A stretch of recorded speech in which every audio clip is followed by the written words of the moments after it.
When the mobs came, they abandoned us. Good evening and welcome to Tucker Carlson Tonight. The nation went up in flames this weekend. No one in charge stood up to save America. Our leaders dithered, they cowered, they openly sided with the destroyers. In many cases, they egged them on. Later, they will deny doing any of this. They are denying it now. But you know the truth because you saw it happen. This is how nations collapse. When no one in authority keeps order, and when so many in our professional class encourage violence, American citizens are forced to defend themselves. They have no choice. No one else is going to defend them. They know that now. It's possible that more people will be hurt in coming days. That would be a tragedy. But in an environment like this, more violence could very well lead to a cascade of new tragedies, to something far bigger and more destructive than anything we have seen so far. So this isn't over. It might simply be the beginning. We pray it isn't. It's hard to think clearly about anything that's going on right now. The chaos, the destruction, the relentless lying from above. It's all too much. Americans are bewildered and they are afraid, but most of all, they are filled with rage, angrier than they have ever been. The worst people in our society have taken control. They did nothing to build this country. Now they are tearing it down. They are rushing us toward mass suicide. So how do we respond? We must protect ourselves and our families. Once again, we have no choice but to do that. But we cannot allow ourselves to become like they are. We are not animals. We are Americans. In the face of such indecency, we must resolve to be decent. We believe this country has a future. We intend for our children to live and thrive here. That is what we are defending. All our leaders do is set us against each other. They stage a never-ending national cockfight for their profit and amusement. But we're not going to play along. We will love our neighbors relentlessly in spite of all of it, not because they look like us or share our political views, but we love them because they are human beings and they are Americans. Those are the bonds that tie us together, the bonds our leaders seek to destroy. We can't let them. We should start by being unsparingly honest about what is happening right now. Truth is our defense, and it's our country's last hope. We plan to use tonight's hour to create a record of this moment right now, to show you what's really going on in your country. We feel an obligation to do that before the facts are spun into propaganda by the liars, or the images are pulled off the internet forever, as many of them inevitably will be. We're going to begin tonight with where my family lives and has lived for 35 years in the northwest quadrant of Washington, D.C. This is called Mack Market. It's on MacArthur Boulevard, which is named after General MacArthur during the war. It's our neighborhood store. It's walking distance from my house. People meet there every morning for coffee. Kids come after school for candy. It's as close to a community gathering spot as we have. The market is run by the Kim family. The Kims are immigrants from Korea. They are revered in our neighborhood for their decency and their hard work. When they lost their son several years ago, the neighbors grieved for them. The Kims are not political. They've never hurt anyone. They only make things better. But last night, the mob came for their store. At 1 a.m. this morning, Mr. Kim was kneeling alone on the sidewalk trying to salvage what he has spent his life building. Scenes like this played out in hundreds of neighborhoods across this country, maybe yours. Here are a few. In Columbia, South Carolina, a man called the police when things began to fall apart. Rioters saw him call. They surrounded that man and they beat him. Onlookers laughed as he was pummeled. Oh, hell no. They about to get on his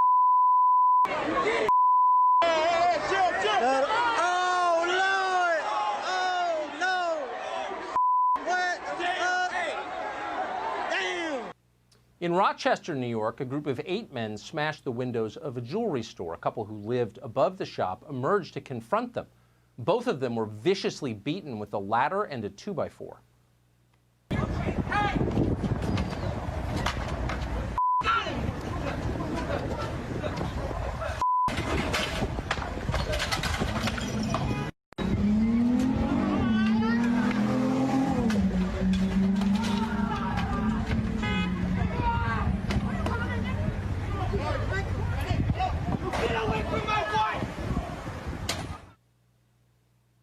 In Dallas, a man armed with what appeared to be a sword did his best to defend a business from looters.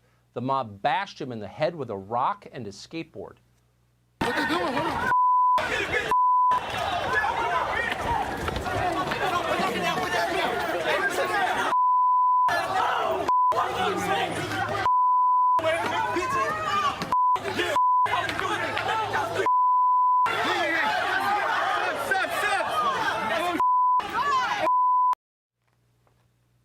it's hard to watch. In San Jose, rioters with crowbars stormed the highway and attacked vehicles trying to pull drivers from their cars.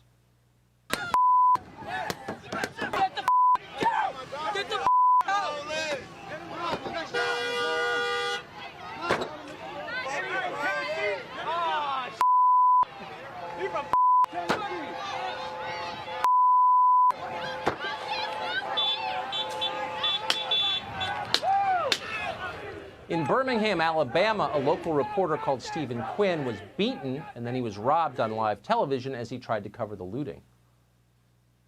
That is the horrible scene that you see right there as they are.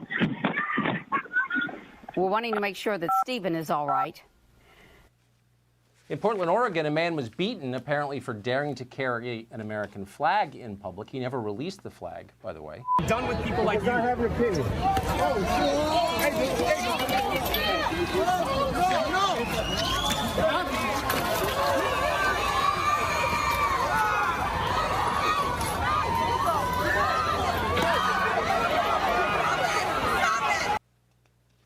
How many of these people died? How many were murdered by the rioters? We don't know yet. At the least, some were likely disabled for life. They were beaten that badly. And then there was the mass stealing. It seemed to be everywhere over the weekend. In Buckhead, an upscale part of Atlanta, rioters stole a Tesla from a dealership and drove it through an indoor mall, just to underscore how completely out of control things were. In Portland, Oregon, mobs looted Louis Vuitton, Apple, and Chase Bank, among many others. They often set fires as they left.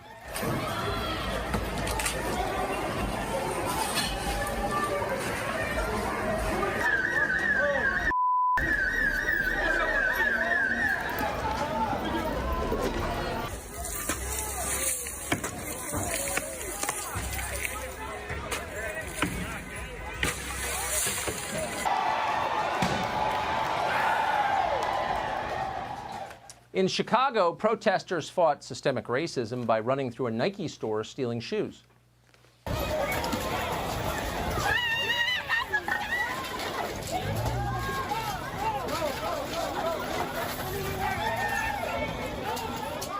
And in Washington, D.C., a federal city surrounded by military bases and protected at all times by the single highest concentration of law enforcement in the world, criminals operated with apparent impunity in the streets.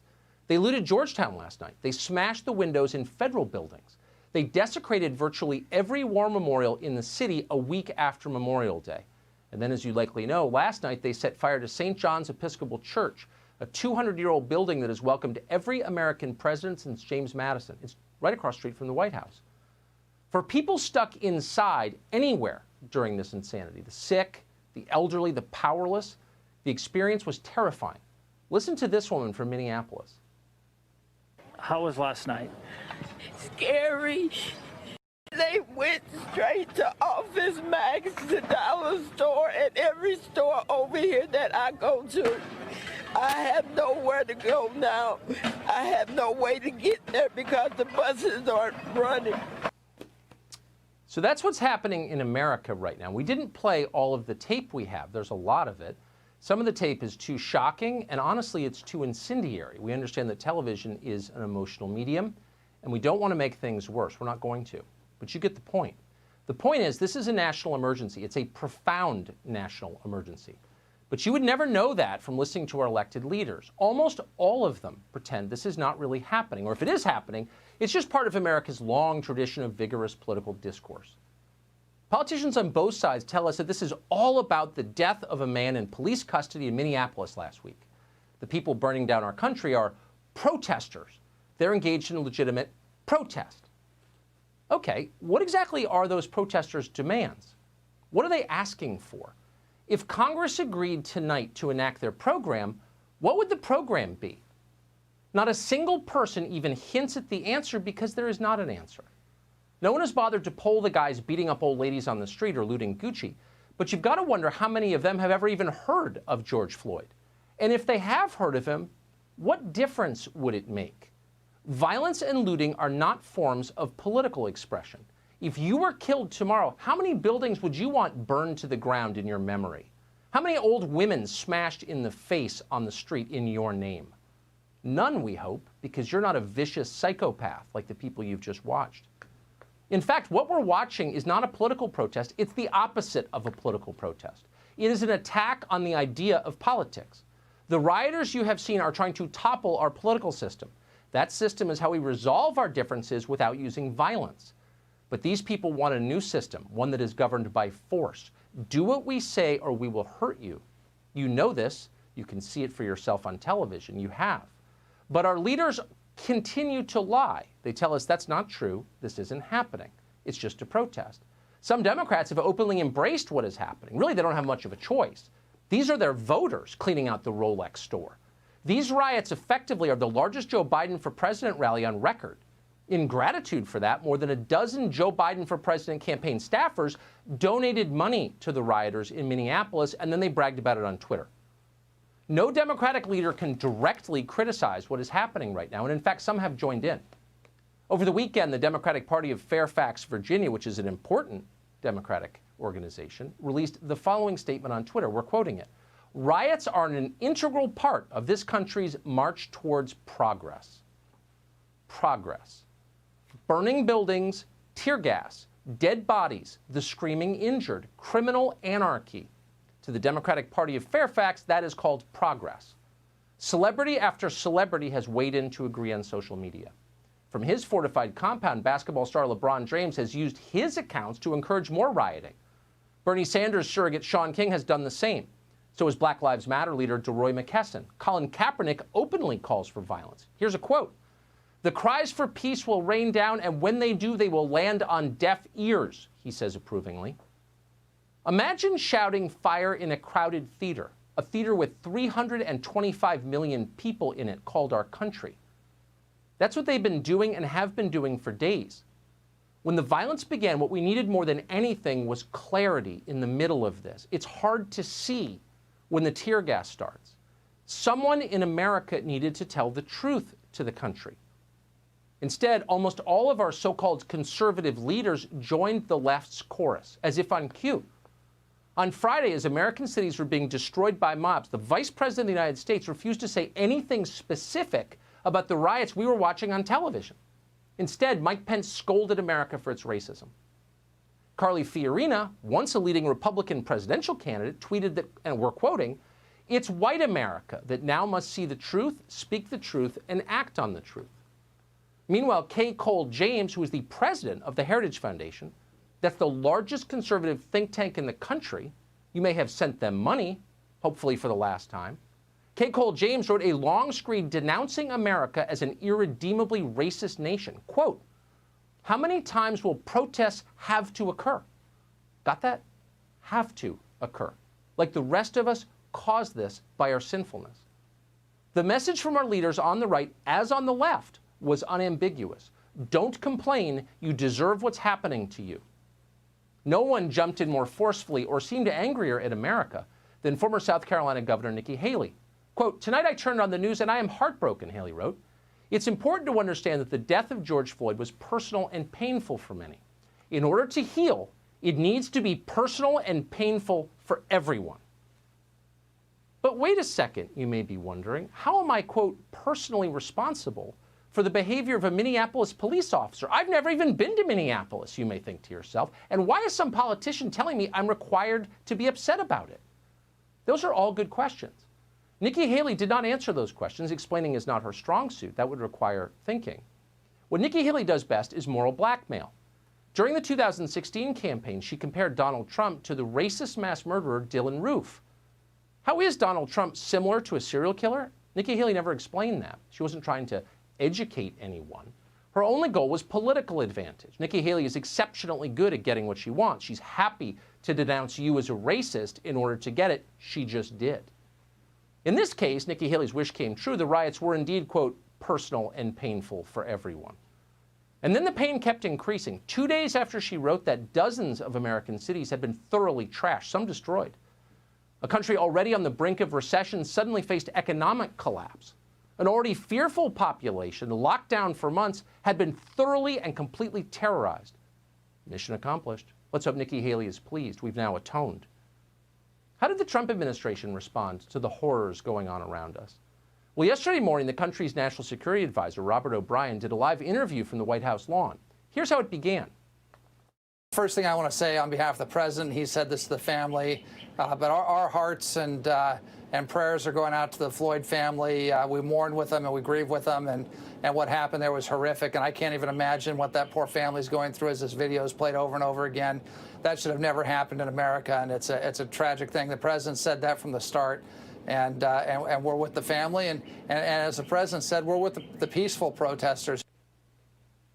We're with the peaceful protesters, O'Brien announced. Really, can you be more specific about that? Who are you talking about exactly? Is it the people spitting foam as they scream, "F the police"? Is it the ones standing next to the arsonists doing nothing as they set fire to buildings? Is it the kids laughing as they film the looting and the beatings on their iPhones? Maybe it's the famous people in LA who are raising money online to support the rioters. They're all just peaceful protesters. Yeah, we support that. It's who we are. What about the president? Where was he during all of this? Well, on Friday night after the show, Leland Vittert and a cameraman headed to Lafayette Square in Washington to cover what was happening outside the White House. Here's what happened next.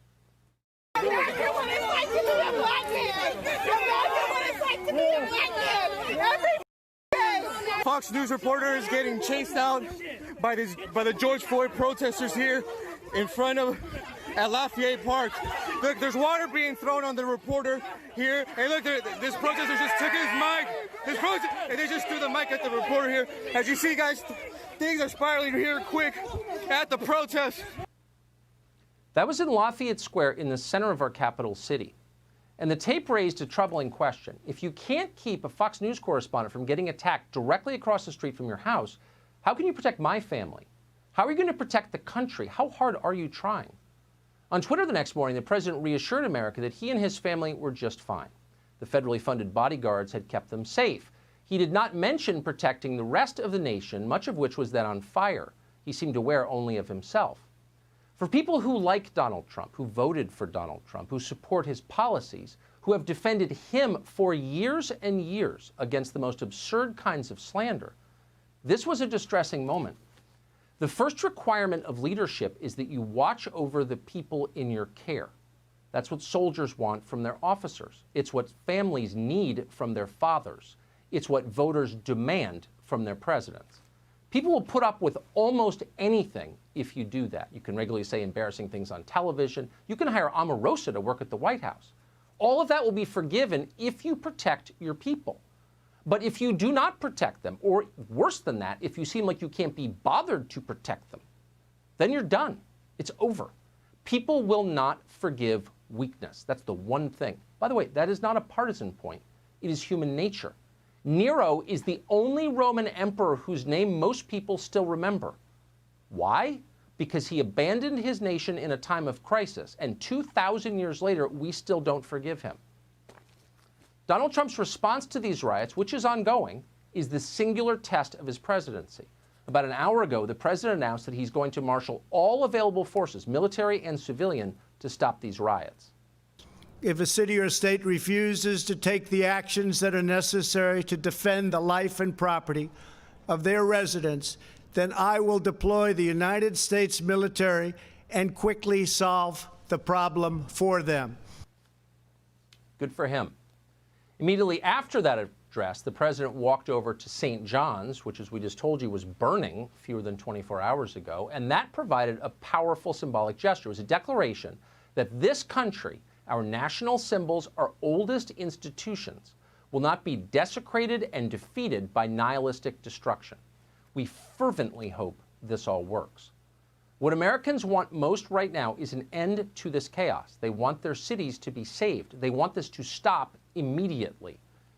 If the commander-in-chief cannot stop it, he will lose in November. The left will blame him for the atrocities they encouraged, and some voters will agree. Donald Trump is the president. Presidents save countries. That's their job. That's why we hire them. It's that simple. Some key advisors around the president don't seem to understand this or the gravity of the moment. No matter what happens, they'll tell you, our voters aren't going anywhere. The trailer parks are rock solid. What choice do they have? They've got to vote for us. Jared Kushner, for one, has made that point out loud. No one has more contempt for Donald Trump's voters than Jared Kushner does, and no one expresses it more frequently. In 2016, Donald Trump ran as a law and order candidate because he meant it, and his views remain fundamentally unchanged today. But the president's famously sharp instincts, the ones that won him the presidency almost 4 years ago, have been since subverted at every level by Jared Kushner. This is true on immigration, on foreign policy, and especially on law enforcement. As crime in this country continues to rise, Jared Kushner has led a highly aggressive effort to let more criminals out of prison and back onto the streets. This is reckless. At this moment in time, it's insane. It continues to happen. The president seems to sense this. At times, he seems aware he's being led in the wrong direction. He often derides Kushner as a liberal, and that's correct. Kushner is. But Kushner has convinced the president that throwing open the prisons is the key to winning African-American votes in the fall, and that those votes are essential to his reelection. Several times over the past few days, the president has signaled that he would very much like to crack down on rioters. That is his instinct. If you've watched him, you believe it. But every time he has been talked out of it by Jared Kushner and by aides that Kushner has hired and controls. Kushner's assumption, apparently, is that African-American voters like looting. That is wrong. Normal Americans of all colors hate looting. Obviously, why wouldn't they hate looting? They're decent people. So what are the lessons of all that we have seen, and we've seen so much over the past 5 days? America's going to change because of this, that is certain. What can we learn from it? What should we demand going forward? The first thing to know is that we can no longer accept race baiting from our leaders. Never. That has become so common now that we barely notice it, but it is dividing and destroying this country. We should make them stop. Yesterday, for example, Mayor Jenny Durkan of Seattle tweeted this, and we're quoting, "I want to acknowledge that much of the violence and destruction, both here in Seattle and across the country, has been instigated and perpetrated by white men." Quote. Is that factually true? Who knows? Who cares? The skin color of criminals is totally irrelevant to how we prosecute them for the crimes they commit. It must be irrelevant. Otherwise, we're committing the bigotry we claim to abhor. Yet everywhere on television and social media, prominent people are now talking exactly like this. Not just a few crackpots, thousands of people, well-known people. They are amplifying race hatred at exactly the moment that we need it least, at the moment when it's the most dangerous. This is Art Acevedo. Acevedo is the police chief of Houston. Houston is the fourth biggest city in this country. Acevedo's job, his sworn duty, is to enforce the law fairly and evenly, regardless of the ethnicity of the suspect. Watch this and tell us if you think he's capable of doing that. Do you think he's even interested? Here's Art Acevedo from over the weekend. My people, as an immigrant, were rapists. We know what? We built this country. We ain't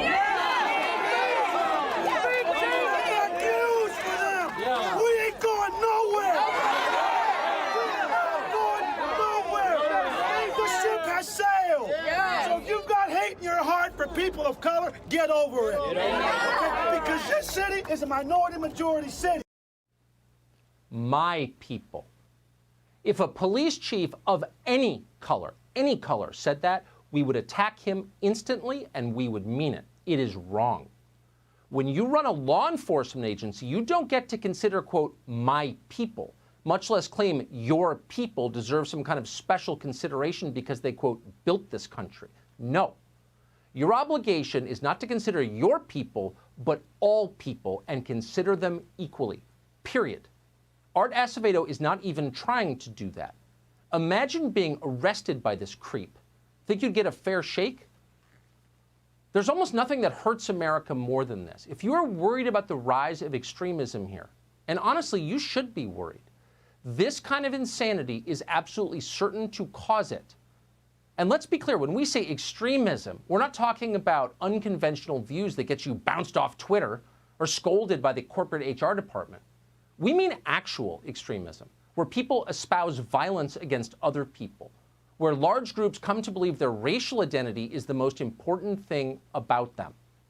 Now, at this moment, no matter what they're telling you, no matter what they claim for political advantage, there's not a huge amount of that in this country, thank God. Most people still think of themselves as Americans and want to. But if the left keeps talking like this, there definitely will be, and very soon. And you don't want to live here when that happens. We should demand they stop immediately. Enforcing the law is not white supremacy. Insisting that everyone in the country follows the same rules is not racism. In fact, it's the answer to racism. It is equality, equality under the law. It is the one thing we must defend, and if we don't, it's over. Things fall apart. Weakness invites aggression. That is true in nature, and it's every bit as true in human society. Our leaders are weak. Predators know it. That's why this is happening. If you let people spray paint obscenities on City Hall, pretty soon they are overturning cop cars. If you put up with that, they'll come right through the front door of the police precinct and they will burn it down. Next thing you know, they are beating people to death in shopping malls. And then what? What happens the next time the mob doesn't like something? What will the mob demand next? Let's hope we never find out, because we are close.